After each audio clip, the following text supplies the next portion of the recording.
Unatoč svim izazovima koje je pred nas stavila pandemija koronavirusa, mi u Eklati potrudili smo se dati garanciju našim korisnicima da možemo ponuditi siguran i kvalitetan i zabavan maturalac. Pridružite nam se u Resortu Eklata Medena.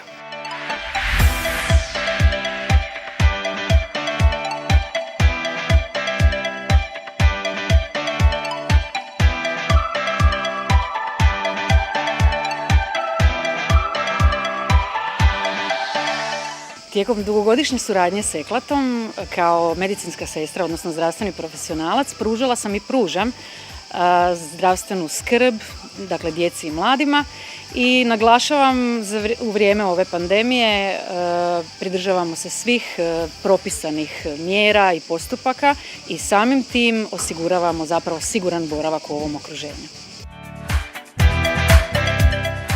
Unatoč novim uvjetima mi se ovdje ludo zabavljamo pridržavajući se svih mjera, stoga nam dođite, čekamo vas u Eklati.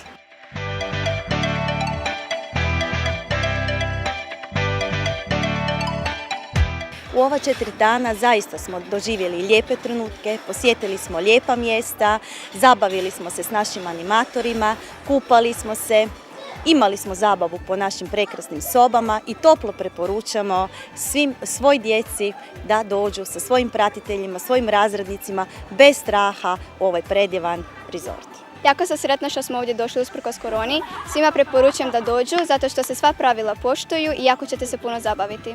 S obzirom da je bilo zapravo pod velikim upitom hoćemo li otići na maturalno putovanje ili ne, meni je na kraju jako drago što smo ipak uspjeli doći. Jedina razlika koja je bila je to što smo naravno morali poštivati mjere opreza, ali svakako ćemo otići kući puni dojmova i zapravo ove trenutke ćemo pamtiti do kraja života.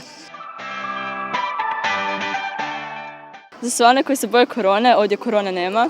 Ali ima odlične zabave i zato nam se pridružite u Eklati.